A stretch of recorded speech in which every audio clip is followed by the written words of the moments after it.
Hello, welcome to Morning Call for Thursday, 2nd of May, 2019, Thursday. Almost, I don't know, feels like Friday. I don't know where you are, but we had the 1st of May off, and so it kind of, well, I didn't have it off. I still worked, but anyway, I don't know why I feel like it's Friday. No idea. Hello, good morning. Thanks for being there. And yeah, let's get some tech news out of the way. If you hear some noises, they're mowing the lawn outside again. So I mean, grass been growing, everything's been growing like hell, like with the sun, and now it's rained a bit and it's growing even more. So no wonder they're at it again. Anyway, got a very full news docket this morning, so let's get into that. We have Julian Assange being handed a sentence of 50 weeks in jail because he jumped bail back when he ran into the Ecuadorian embassy. He's going to spend 22 weeks of that in jail. The other time he's already basically done. And it's going to be deducted like before and after or something. I don't know. He went into the embassy. I don't know really how they deduct this. But as the Register points out, it is unlikely that he will be released from British custody while the US extradition proceedings against him are ongoing, having already presented himself as a flight risk to the British authorities. So I guess what they're saying is, so he's going straight to magistrate's court now for the extradition proceedings. But what they're saying, even if the 22 weeks he's now serving, even if that runs out, they'll probably keep him in jail until these proceedings are over. The Register says the longest sentence that the one-time cupboard dweller could have faced is 12 months in prison. You can't say that about him. That's what WikiLeaks says. He's never lived in a cupboard. That is not true. Yeah, I mean, the people are saying, well, this seems kind of harsh, and it's like the conspiracy theories that they're keeping him in jail so the Americans can drum up some more charges for the extradition. But like as this judge has said, in announcing this sentence, it's difficult to envisage a more serious example of his offense. Yeah, if you're talking about jumping bail, hiding in an embassy for like 7 years it's pretty much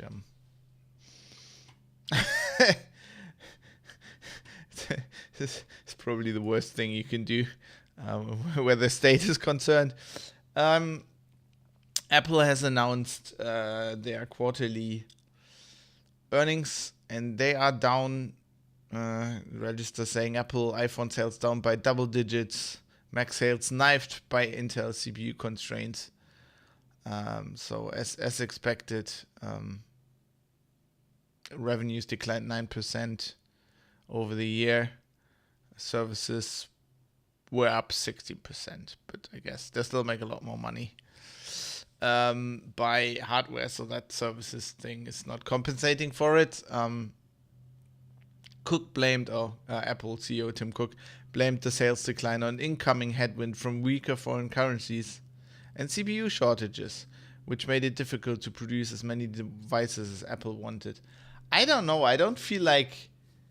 I'm not buying this. I don't feel like they're not selling because they can't produce the devices. I mean, have you ever ordered an Apple device and they told you we don't have it in stock right now, we need to produce more? Is he talking about products that weren't released because they didn't have the CPU? I don't know. I mean, still, revenue, $58 billion. It's 5% decrease from the last year, but this is $58 billion in the pocket. I don't understand how people can complain, like even if you're an investor. Yeah, I think it's just people getting oversaturated with iPhones, isn't it? Or phones in general, I'm guessing. And also, so I'm thinking it's the price increases on their phones. But we'll see if they change that. Can't see that coming. In other Apple news, Apple wants to change the logo of a regional tourist route. So in the areas around Bonn, so Bonn, former capital of Germany, place around there's basically there's nothing. It's just like villages, and the Apfelroute of the Rhein-Voreifel Touristik.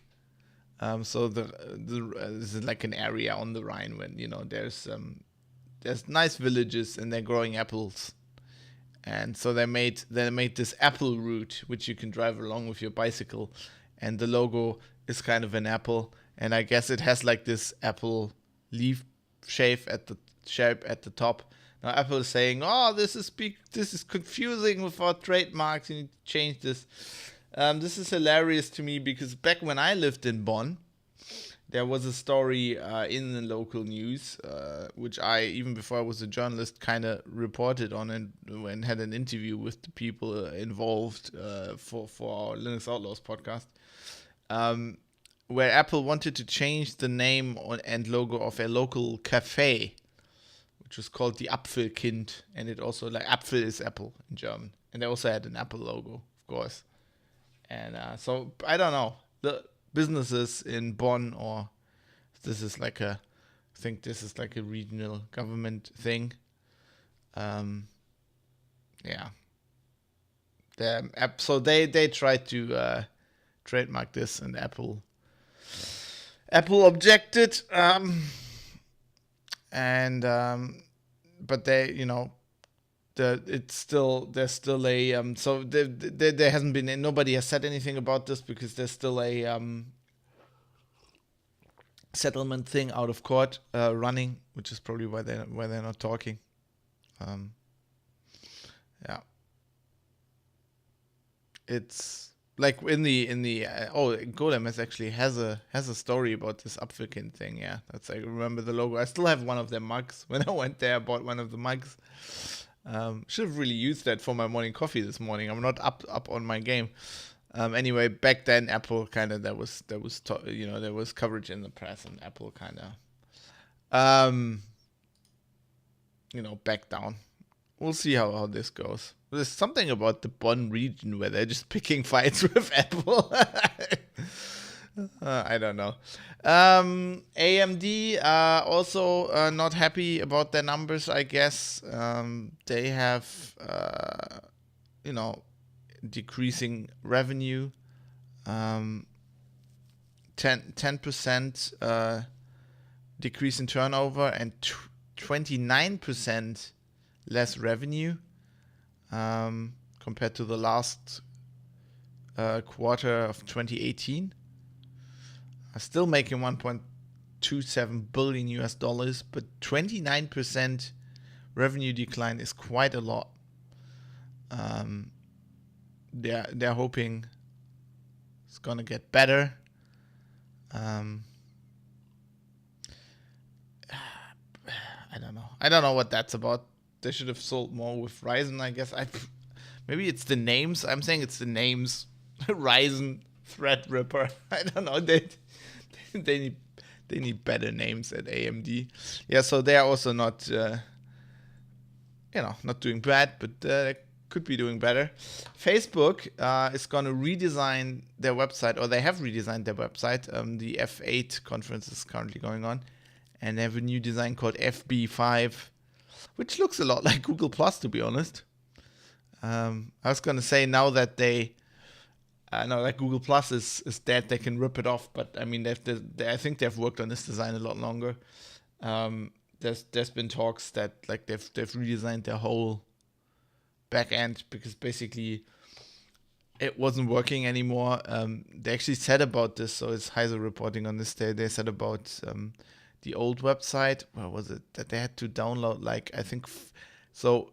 If your client loaded like the Facebook or loads the Facebook website as it is, it has to download half a megabyte of compressed CSS. I mean, the size isn't as bad, but just imagine like it uncompressing it and working through all that CSS isn't exactly fast, I guess. So now they're completely redesigning it, which it's very googly. It's very white. It's got a lot of white space. Hey Mike, how are you doing? Nice to see you. Good morning. Hope you're doing well. With the emoji there. Jonathan says looks like Instagram with sidebars. Well, yeah. True. I don't know what the mobile app's gonna look like, but they're gonna roll that out first, and then in a few months they're also gonna roll out the new website for everybody. But yeah, who cares? In other Facebook news, Facebook's saying Mark Zuckerberg on stage, probably doing his best Commander Data impression. Long time no see, Mike. Nice to hear you're doing well. He's saying the future's private. Facebook's saying all in on privacy. And, they paved their way with their messengers and they want more encryption and they want to see less of your data. And I'm not buying it. I mean, were they going to get rid of their business model? Do they have a new one? I don't know. I feel like Facebook, if they're saying privacy, what they mean is that you can have, I'm using this in air quotes, private messages and stuff. So more groups, less public. I mean, Facebook's been on this trajectory anyway. They started on that, private messages, not like Twitter, everything being public. But that usually extends to privacy, like other people not seeing what you post. I mean, Facebook sees everything. And I don't really see how you can have a web app like this without Facebook seeing everything because you're using their service. I mean, guess it works for messengers, end-to-end encryption, but with the Facebook itself, like the social network, how's that gonna work end-to-end encrypted? I guess you could see them developing that in some way. I mean, there's definitely not there isn't like a design for that yet. Nobody has really made an end-to-end encrypted social network on the scale at all. Less so on the scale of Facebook. Mike says keeps missing my morning shows. Well, the time varies, but it's on YouTube and 600.org podcast, so everybody can always catch up. I don't know. I'm not buying it, Facebook. I'm not buying it. I'm thinking this is all branding, and they will do end-to-end encryption stuff, but their main business model will always be to have all your information, just like Google. Speaking of Google, Alphabet, Google's mothership company, has lost 2 board members. Diane Green and Eric Schmidt are stepping down, although Eric Schmidt will still be involved. He stepped down from Google boards, and then went to Alphabet, and now he's stepping down there. Reuters speculating that this is because of like stuff the board was criticized for in the past. So there's the thing with the with that military project, Project Dragonfly, where they're basically working on military stuff, and then Google employees were like, we want to know what the company's working on, and we don't want all this military shit. And so there was talk that the board didn't react to that quick enough. And there's also the other story they're talking about was like the China thing, where Google basically when the Chinese government wanted them to censor search results. Oh no, that was actually Project Dragonfly. Okay, so that was Project Dragonfly. The military thing was Project Maven, right? That sounded wrong, yeah. Yeah, and that was like the Dragonfly, that was like the thing where we basically censored search results for China, and they were also criticized by employees who were saying there isn't enough transparency and stuff like that.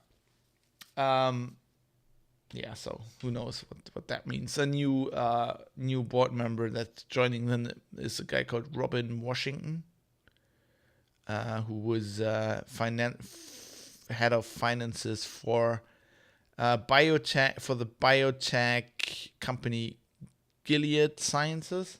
Never heard of them before.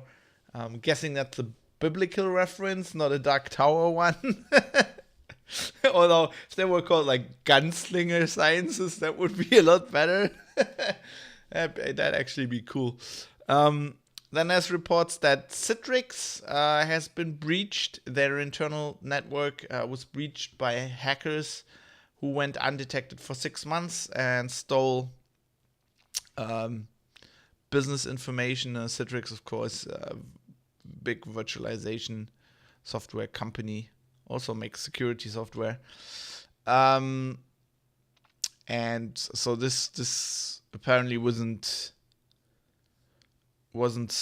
like a really, sophisticated 0-day attack. It's more like people basically brute forcing internal accounts, but just using password lists of commonly used passwords. And then just, getting into the network and basically picking accounts that weren't protected by two-factor authentication.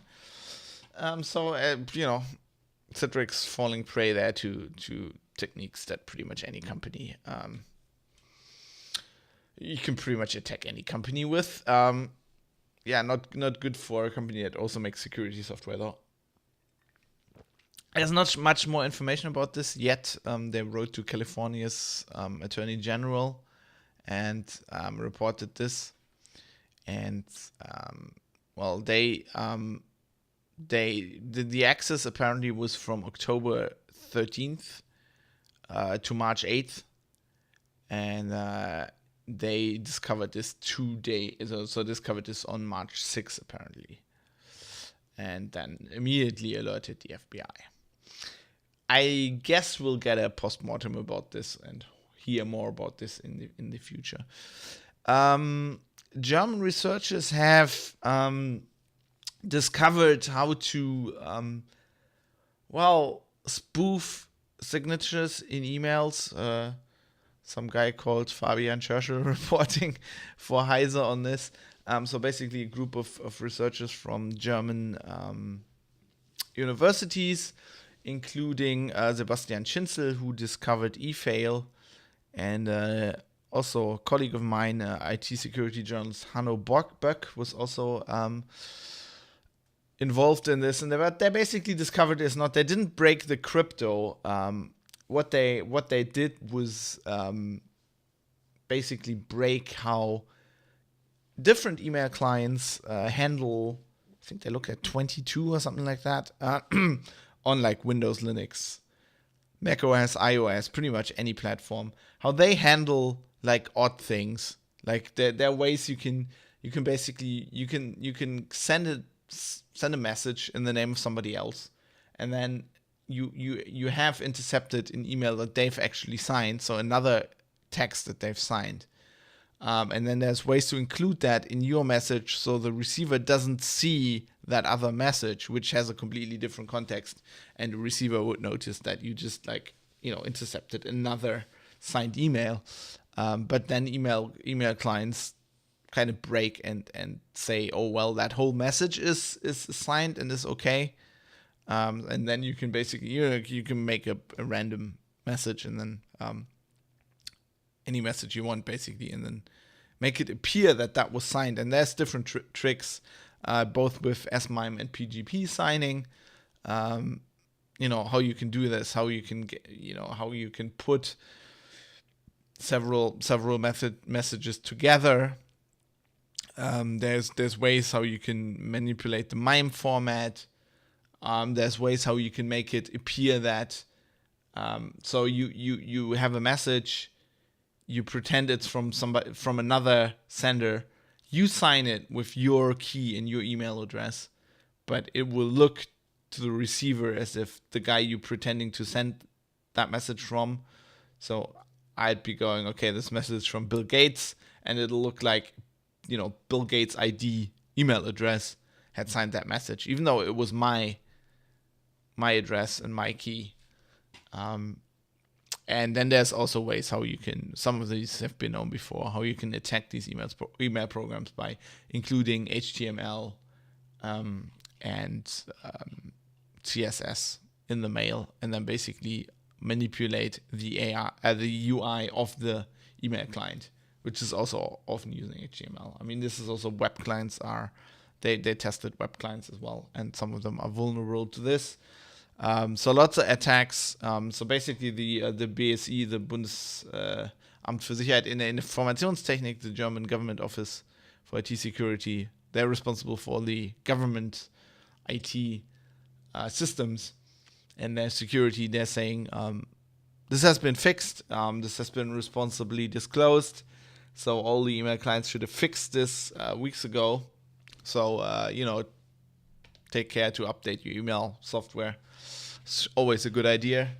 But also basically turn off HTML and loading of external content in email messages, which is always a good idea, and which basically holds all of these attacks.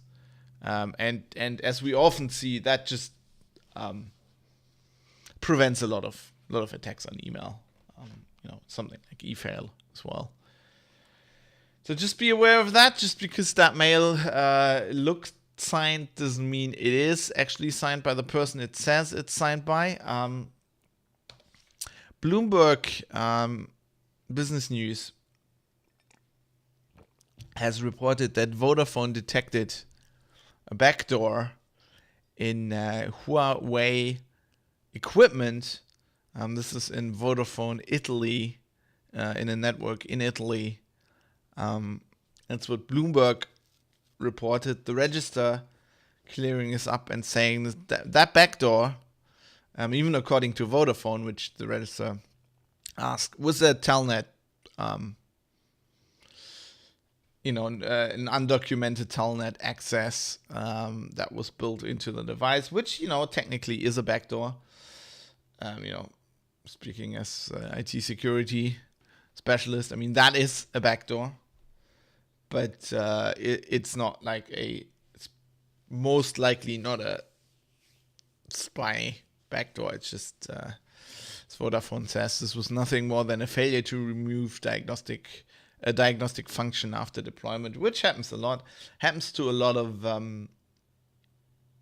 manufacturers. I mean, if you call that a spy backdoor, then I guess pretty much any consumer router has spy backdoor, because this kind of shit is in everything. Not that I want to excuse that, that it shouldn't be in there because people will find it and break in.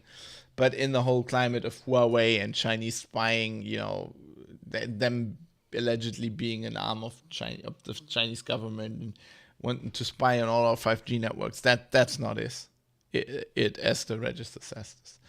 This is just a mistake, like all the companies do. Man, my neck's, I don't know. I'm stretching here in the morning. It's a bit earlier than I usually do this. I haven't even had breakfast. Just running on coffee here. But we're nearly through the show as well. It's been long enough, I'm guessing. Just two more quick things. First off, Fedora 30 is out, which, as usual, has, it's Fedora. It has upstream improvements, which is nice. It ships with GNOME 3.32, which has a new icon set. Looks very, very material designy. I keep changing these icons. Which is nice. It's got some quality of life improvements. Better support for high DPI displays, especially when using Wayland. There's a number of other changes. It's got Bash 5.0, which I guess is nice. And of course, I reported on this before, mass removal of Python 2 packages. PyCon. I've been watching Battlestar Galactica. Can you tell? PyCon messages. My God, the Sidon fleet has attacked PyCon. No, they've removed the Python 2 packages, which makes sense. Switch to Python 3, people. Well, I gotta say, I've been developing some stuff in Django, and my dev, internal Debian server, of course, has Python 2. It still has a default, so I have to go Python 3 something when I want to execute something. Otherwise, Django is just completely... Woo! I mean, I'm a web development framework. What the fuck? Python 2? What are you doing to me? Anyway, some boot improvements in Fedora 30. The way it looks when it boots better. UFI for ARM v7. Making it possible to install Fedora on UEFI compatible ARM hardware. Like you would on a normal computer, I guess. And then lots more changes. So if you're running Fedora, or if you're a Red Hat fanboy. Oh, by the way, speaking of Red Hat, man, I missed that. Red Hat has a new logo, which didn't really surprise me because I know a lot of Red Hat people. And I actually knew what this what this logo is. And this is just annoying me because sorry, I'm looking at Business Insider here. I just want to show you the logo, so that's the new logo, new Red Hat logo. It's just basically the hat. They got rid of the shadow man. This logo drives me insane because that's supposed to be Fedora, but the brim is folded down. It doesn't have any pinches in the front. It does have a very, very prominent crease in the back, which is not how you would crease a Fedora, at least not at the back and then not the front. God, it looks like somebody drew that in Paint in 10 minutes, to be honest. But the Business Insider story here is mainly about the tattoos, because apparently 6 employees have already gotten the new logo tattooed, which I don't think that's a good choice. I mean, there's an argument to be had if you should tattoo yourself company logo. I think if, I'm somebody who has quite a few tattoos, I think if it fits where you are in your life, and, why not? I just don't think that logo looks good. I think the Shadow Man's okay. I think, as you can see here, picture of some Red Hat employees with the Shadow Man tattoo, in the middle, very prominent Jan Wildeboer. Somebody I know. He's a very nice guy. Always gets in the news with his tattoo here. I think that's a good tattoo. I like the Shadow Man, And they were saying they got rid of it because it looked too, what have I done? That's all good. Sorry, I was confused there for a second. I need more coffee. I feel like they were saying they were gonna get rid of it because it looked too sinister, and I like that it looks a bit sinister. The new logo just looks like somebody drew it in crayons. Mike says, even to a non-Red Hat aficionado like me, I can see the logo is bad. Yeah, I think just because you're not, I think you can tell because you're not, you're an objective outsider. It's just, I mean, the crease on the Shadow Man hat was like, not talking about how it's executed, that it's very simplistic. I just like, as a hat aficionado, the crease on the Shadow Man hat was weird. It was like on the side. There's no shadow for a crease at the back. But at least like the top, like the pinch, at least the top crease is like you would have on a Fedora. And more importantly, the brim at the front is turned down and then straight on the sides. And this just looks like the brim is completely fucked on that hat. That looks like that hat was like in the rain for years and has never been reshaped. Anyway, I'm gonna just let me get up here for a second. Just give me 1 second.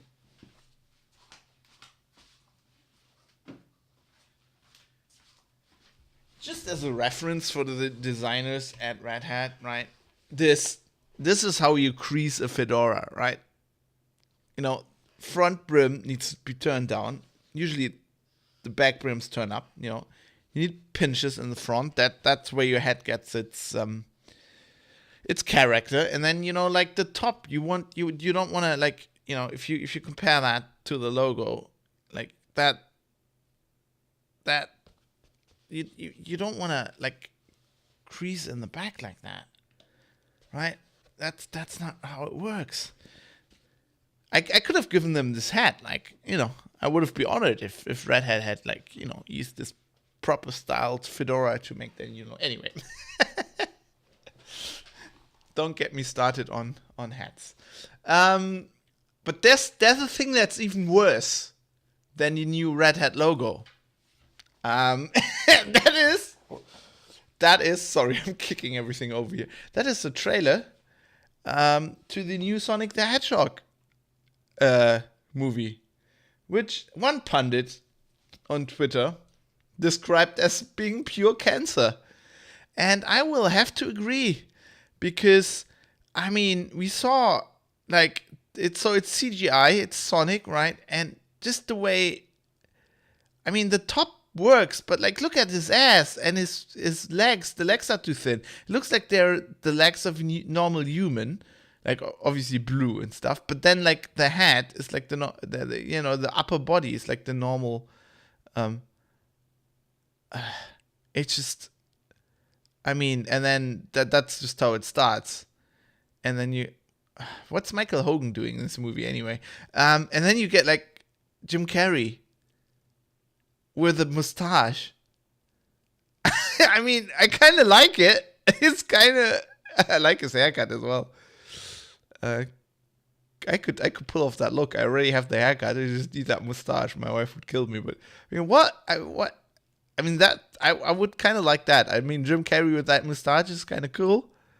But like, what's that? Like the teeth. Look at the teeth. He has like human teeth. He looks like he has like a human lower half of his body and then human teeth, and the rest is like Sonic, like with big eyes and shit. Yeah, that's just creepy as fuck. What? I mean, Jim Carrey is kind of, I think that works. From the producers of Fast and Furious, yeah, of course. Every hero has a genesis. That is a shitty thing. And then something happens to Jim Carrey. And then at the end he looks like, I can't remember what the bad guy from the Sonic thing is called. Dr. something. I think I'll have to look that up. But in the end they show him like he wait for it. Come on.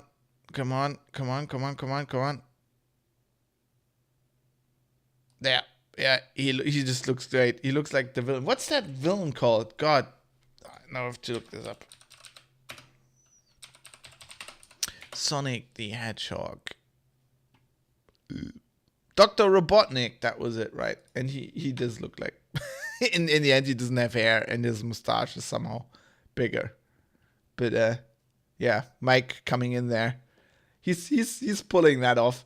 But I mean, I can't see myself watching that movie. Just like the Sonic's legs and ass would just drive me insane the whole time.